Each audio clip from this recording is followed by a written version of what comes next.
Hello everyone, मैं Silvinia Balpande. Welcome to my channel आयुर्वी।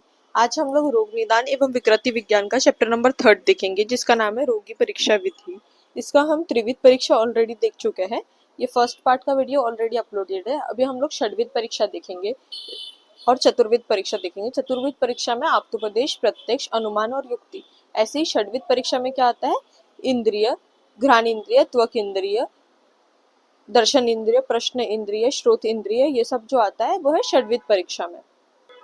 अभी जो चतुर्विध परीक्षा है वो है द्विविध मेव खलु सर्व सच असच तस्य चतुर्विध परीक्षा आप्तोपदेश, प्रत्यक्ष, अनुमान और युक्ति। जगत के समस्त पदार्थ दो प्रकार के होते हैं। उनमें जो परीक्षा है वो हम 4 प्रकार से करते हैं। कैसे? आप्तोपदेश, प्रत्यक्ष, अनुमान और युक्ति। आप्तोपदेश, प्रत्यक्ष और अनुमान जो है ये मैंने त्रिविध परीक्षा में ऑलरेडी समझा दिया है। अगर आपको डिटेल में देखना है तो आप एक बार त्रिविध परीक्षा वाला वीडियो देख कर आइए। अभी हम लोग देखेंगे युक्ति क्या होता है। आचार्य चरक ने जो है वो युक्ति प्रमाण को प्रमाण ना मानकर अनुमान के ही अंदर माना है। तो क्वेश्चन में पूछा जा सकता है कि किस आचार्य ने युक्ति प्रमाण को अलग से महत्व नहीं दिया है, तो वो कौन है? आचार्य चरक। अब युक्ति क्या होता है? जो बुद्धि अनेक कारणों के संयोग से उत्पन्न हुए भाव पदार्थ को देखती है, उन्हें युक्ति कहा गया है। अभी हम श्लोक देखेंगे। जल कर्ष बीज ऋतु संयोगात सस्य संभवा युक्ति षड धातु संयोगात गर्भ संभवस तथा मध्य मंथन मंथान संयोग अग्नि संभव युक्ति युक्त चतुष्पाद संपद व्याधि निर्वहणी। युक्ति युक्त जल कर्ष बीज एवं ऋतु के संयोग से उत्तम फसल की उत्पत्ति होती है। युक्ति युक्त मतलब युक्ति के द्वारा पंच महाभूत प्लस आत्मा के सहयोग से गर्भ की उत्पत्ति होती है। युक्ति युक्त मंथन मंथान मंथान के सहयोग से अग्नि की उत्पत्ति होती है। ऐसे ही युक्ति युक्त चतुष्पाद के सहयोग से रोगी की निवृत्ति होती है। मतलब अगर हम युक्ति के द्वारा चतुष्पाद मतलब युक्ति युक्त चतुष्पाद के सहयोग से अगर हम चिकित्सा करते हैं तो रोगी जो है वो ठीक हो जाता है। ऐसे ही युक्ति का क्या महत्व होता है? आयुर्वेद में युक्ति को प्रमाण एवं योजना के रूप में विशेष महत्व दिया है। युक्ति अनुमान के बल प्रदान करने के लिए रोगी के निदान, रोगी की चिकित्सा, औषध व्यवस्था तथा साध्य असाध्य निर्धारण करती है। युक्ति जो है कहाँ कहाँ इंपॉर्टेंट होती है कि हम कैसे चिकित्सा कर रहे हैं उसमें युक्ति आएगी, हम कैसा निदान ले रहे हैं उसमें युक्ति आएगी, कैसे औषधि ले रहे हैं वो रोग साध्य है कि नहीं साध्य है, ये सब हम युक्ति द्वारा देख सकते हैं। अगर आप लोगों को आप्तोपदेश, प्रत्यक्ष और अनुमान का फुल वीडियो देखना है तो आप फर्स्ट पार्ट में जाकर देख लीजिए। अभी हम षड्विध परीक्षा कंटिन्यू कर रहे हैं। षड्विध परीक्षा का क्या श्लोक है? षड्विधो ही रोगानां विज्ञान उपाय तद्यता पंचभी श्रोतादिभी प्रश्नम चेति। इसमें कौन कौन सा आता है? श्रोत इंद्रिया, स्पर्श इंद्रिया, चक्षु इंद्रिया, ये चक्षु इंद्रिय, घ्राण इंद्रिय और प्रश्न इंद्रिय। अभी हम देखेंगे श्रोत इंद्रिय क्या होता है। अभी हम जो भी देखेंगे वो हम सब इसकी क्लिनिकल इंपॉर्टेंस देखेंगे, क्योंकि सेकेंड ईयर में क्लिनिकल इंपॉर्टेंस बहुत इंपॉर्टेंट है। और जो हम अगर इसको आपको देखना है कि श्रोत इंद्रिय क्या होता है तो आप ये फर्स्ट ईयर वाले लेक्चर्स डले उसमें जाके देखिए। श्रोत इंद्रिय क्या होता है कि अगर फेनयुक्त रक्त की गति उत्पन्न करने वाली वायु निकलती है वो शब्द गति करती है। मतलब जब फेन युक्त वायु निकलती है तो उसकी गति कैसी होती है? वो शब्द द्वारा मतलब श्रोत इंद्रिय द्वारा सुन सकते। अभी हम लोग देखेंगे कि आत्रेय कुंचन में कैसे कैसे व्याधि के क्या क्या व्याधि के नाम आते हैं, जैसे गुल्म रोग, पक्वाशयगत व्याध, ग्रहणी रोग, आमवात, गुदावात, ये सब जो है अपन शब्द इंद्रियों द्वारा देख सकते हैं।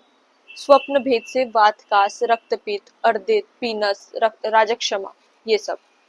प्रलाप में जो है छिन्न श्वास, ओजस्यय, ज्वर, वातज जो भी व्याधियां होती है वो सब आएगा। ऐसे ही बाकी सब भी दिया है। जैसे अभी हम स्पर्श इंद्रिय देखेंगे। स्पर्श इंद्रिय में क्या क्या होता है?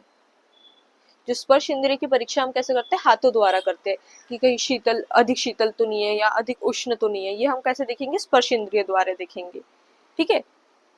कभी कभी क्या होता है? लॉस ऑफ सेंसेशन हो जाता है, तो ये कहाँ पे पता चलेगा? वो कुष्ठ रोग के जो पूर्व रूप है, पूर्व रूप जो निदान है उसमें अपन कुष्ठ रोग में अपने को पता चल जाएगा कि अपने को लॉस ऑफ सेंसेशन हो गया है।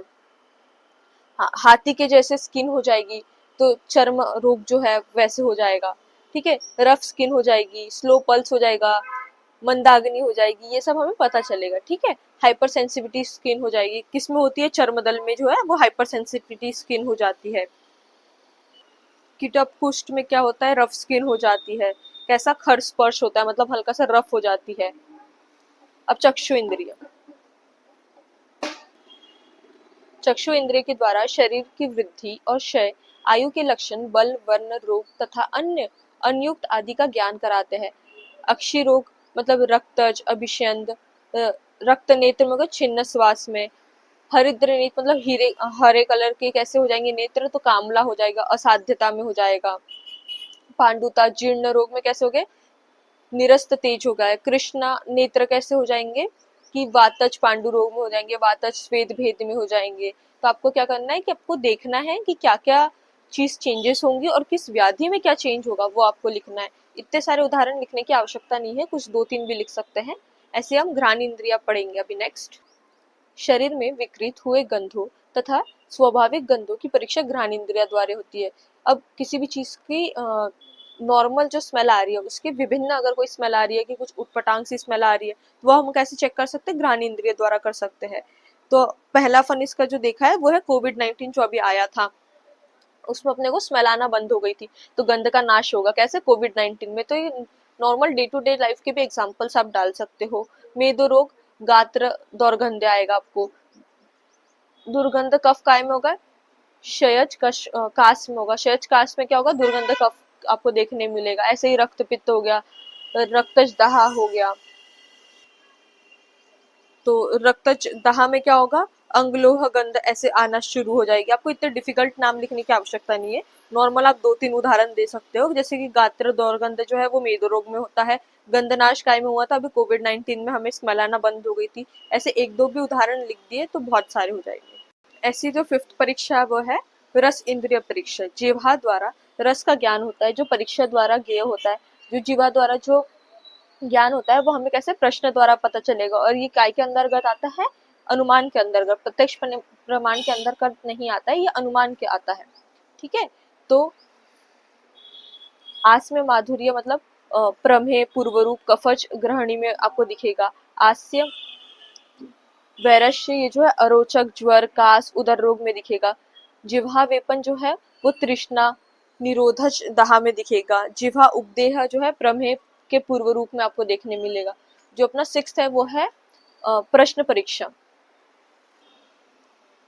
प्रश्न के द्वारा रोगी का देश, रोगजनक काल, जाति, व्यवसाय, साथ में रोग का कारण, वेदना की वृद्धि, बल, अग्नि, मूत्र, पुरुष की प्रवृत्ति आदि, अवरोध आदि का ज्ञान होता है।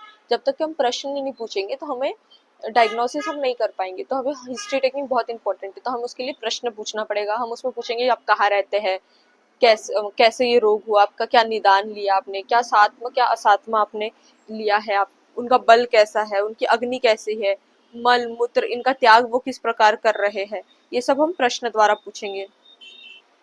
अभी जो है परीक्षा का महत्व, ये परीक्षा सब क्यों इम्पोर्टेंट है होती है। अकॉर्डिंग टू आचार्य चरक, विविध परीक्षा के द्वारा ही रोगों की परीक्षा करनी चाहिए।